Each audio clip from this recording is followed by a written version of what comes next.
പിണറായി വിജയന്റെ കാലത്ത് സംഘികൾ പ്രക്ഷോഭം നടത്തുമ്പോൾ പിണറായി വിജയന്റെ പോലീസ് അഴുക്ക് വെള്ളം അവരുടെ മേൽ അടിച്ചു എന്നൊരു പരാതി വളരെ രൂക്ഷമായി ഉയർത്തിക്കാട്ടിയിട്ടുണ്ടായിരുന്നു. ഇവിടെ ഡൽഹി ജന്തർ മന്ദറിൽ വിദ്യാർത്ഥികൾ പ്രതിഷേധം ചെയ്യുന്ന അവരുടെ മേലേക്ക് ഡൽഹി പോലീസ് അടിച്ചത് ഡിയർ ഗ്യാസ് ആണ്. അതായത് എക്സ്പയർ ഡേറ്റ് കഴിഞ്ഞ ഡിയർ ഗ്യാസ്. സംഘികളെ, നിങ്ങൾ എത്ര ഭാഗ്യവാന്മാരാണ്. പിണറായിയുടെ പോലീസും എത്ര കരുണയുള്ളവരാണ്. ഇതെങ്ങാനും നിങ്ങൾ ഡൽഹിയിലാണെങ്കിൽ എക്സ്പയർ ഡേറ്റ് കഴിഞ്ഞ ഡിയർ ഗ്യാസ് നിങ്ങളുടെ മേലെ അടിക്കുമായിരുന്നു. എക്സ്പയറി ഡേറ്റ് കഴിഞ്ഞ ഡിയർ ഗ്യാസ് അടിച്ചാൽ എന്താണ് സൈഡ് എഫക്റ്റ്? നമുക്ക് ജെമിനിയോടൊന്ന് ചോദിക്കാം. ജെമിനി പറയൂ, എക്സ്പയർ ഡേറ്റ് കഴിഞ്ഞ ഡിയർ ഗ്യാസ് ജനങ്ങളുടെ മേലെ ഷൂട്ട് ചെയ്താൽ അതിന്റെ പ്രത്യാഘാതം എന്താണ്? കാലാവധി എക്സ്പയറി ഡേറ്റ് കഴിഞ്ഞ ടിയർ ഗ്യാസ് പ്രക്ഷോഭകർക്ക് മേൽ പ്രയോഗിക്കുന്നത് അതീവ അപകടകരമാണ്.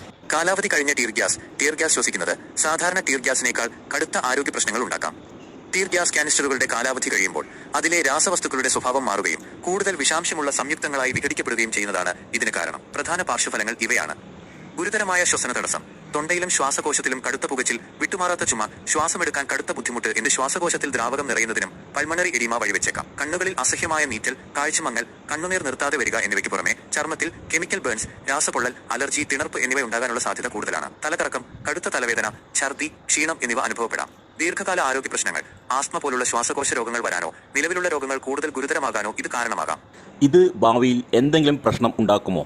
ഭാവിയിൽ ദീർഘകാല ആരോഗ്യ പ്രശ്നങ്ങൾ ഉണ്ടാകാൻ സാധ്യതയുണ്ട്. ഭാവിയിൽ ഉണ്ടായേക്കാവുന്ന പ്രധാന ആരോഗ്യ പ്രശ്നങ്ങൾ: ശ്വാസകോശ സംബന്ധമായ തകരാറുകൾ, ഭാവിയിൽ ആസ്മ, വിട്ടുമാറാത്ത ചുമ, ശ്വസന വൈകല്യങ്ങൾ. ഇത് ശ്വാസകോശത്തിന്റെ പ്രവർത്തനക്ഷമത കുറയ്ക്കാം. കണ്ണുകൾക്കുണ്ടാകുന്ന ദീർഘകാല ക്ഷതം, കാലാവധി കഴിഞ്ഞ ഗ്യാസിലെ വിഘടിച്ച രാസവസ്തുക്കൾ കണ്ണിന്റെ ഉപരിതലത്തെ കോർണിയ ബാധിച്ചിട്ടുണ്ടെങ്കിൽ ഭാവിയിൽ കാഴ്ചമങ്ങൽ, കണ്ണിന് വിട്ടുമാറാത്ത വരൾച്ച, ഡ്രൈ ഐസ്, ഇടയ്ക്കിടെയുള്ള അണുബാധ എന്നിവയ്ക്ക് സാധ്യതയുണ്ട്. ചർമ്മത്തിലെ അലർജിയും പാടുകളും, ഗ്യാസ് കാരണം ചർമ്മത്തിലുണ്ടായ രാസപൊള്ളലുകൾ, കെമിക്കൽ ബേൺസ് പൂർണ്ണമായി മാറാതിരിക്കാനും സ്ഥിരമായ പാടുകളായോ സ്കാറിംഗ്, വിട്ടുമാറാത്ത അലർജി, ചൊറിച്ചിലായോ നിലനിൽക്കാനും സാധ്യതയുണ്ട്. കേട്ടില്ലേ? കേരള സംഘികളെ, നിങ്ങൾ എത്ര ഭാഗ്യവാന്മാരാണ്. ഈ പാവപ്പെട്ട വിദ്യാർത്ഥികൾ ജന്തർ മന്ദിറിൽ സമരം ചെയ്യുമ്പോൾ അവരുടെ നേരേക്ക് എക്സ്പയർ ഡേറ്റ് കഴിഞ്ഞ് ഡിയർ ഗ്യാസ് പ്രയോഗിച്ചു ഡൽഹി പോലീസ്. പക്ഷേ കേരളത്തിൽ മുൻ മുഖ്യമന്ത്രി പിണറായി വിജയന്റെ പോലീസുകാരും എത്ര കരുണയുള്ളവരാണ്. എന്നിട്ടാണോ നിങ്ങൾ പിണറായി വിജയനെ ഇത്ര തെറിയൊക്കെ പറഞ്ഞത്? ദൈവം പോലും നിങ്ങൾക്ക് മാപ്പ് തരില്ല.